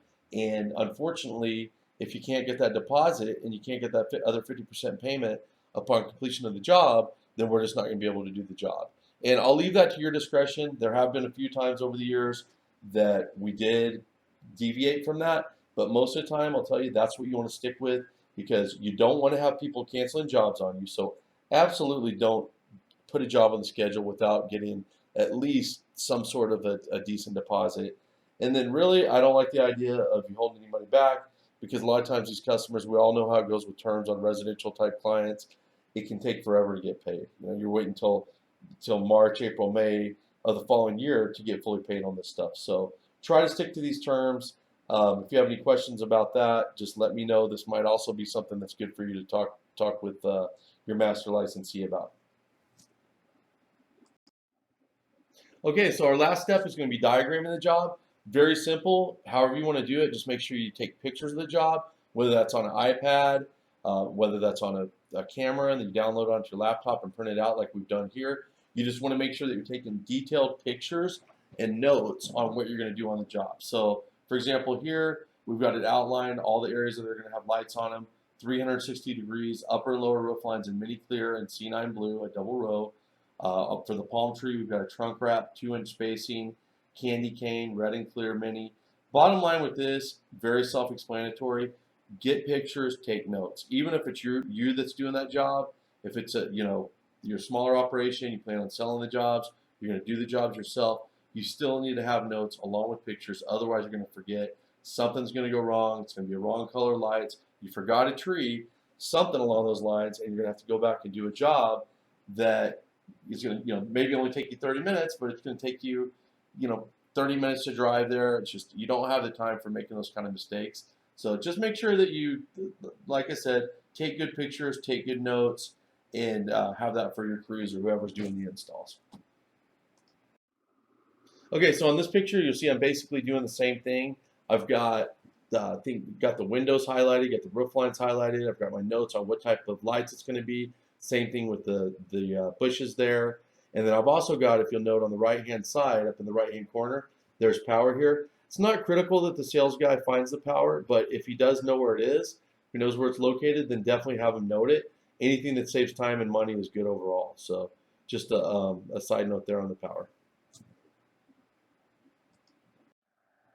All right, and one last picture for the diagramming, and we're pretty much done with that part. And actually, we'll be wrapping up for the day here pretty quickly. So just taking a look at this picture, and this is something that I'd like to discuss, or I'd like for you guys to discuss a little bit with the master licensees. So give you a few minutes to do that and kind of talk about the way that they do their diagramming, and we'll go from there. Okay, so as far as maintaining customer relationships, you guys should really expect a good retention rate with this business, and year after year, you'll build up a really nice clientele as long as you're doing your job correctly, doing the things the way that we tell you to do them, which I'm sure you guys all will. You should easily have a retention rate of 75 to 80%, if not higher. So this is how I'm really talking about you building your business up and getting to some really high numbers by your second, third, and fourth years. Keep in mind, we're going to send an email blast out every year to anybody that's inquired through the website and requested an estimate request. So you'll be covered in that regard. We do multiple emails out every year, but also I think it's a great idea for you to, probably starting in late September, early October, send out your own email to your customer list. Try to get them on the schedule early. Give them a phone call. The earlier you can get these jobs scheduled, the existing customers, the better off you're going to be. So definitely something to keep in mind.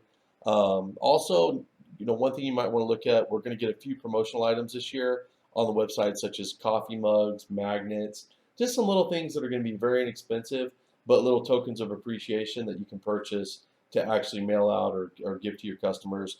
Probably something that you could leave when you do the takedown of the job. All right, guys, so last topic we're going to cover, and then we'll go ahead and get into the formulas, and then we'll call it a day. The purchasing aspect, that's easy. I'm sure that all of you guys have talked to me about that by now. As you know, everything's available on our website, all the marketing material that you need, as well as all of the lights and materials and that sort of thing. So if you do have any questions on that, just give me a call at any time, shoot me an email. I'm here to help you with that. And like I said, everything's available online. So let's go ahead and finish up with the estimating formulas.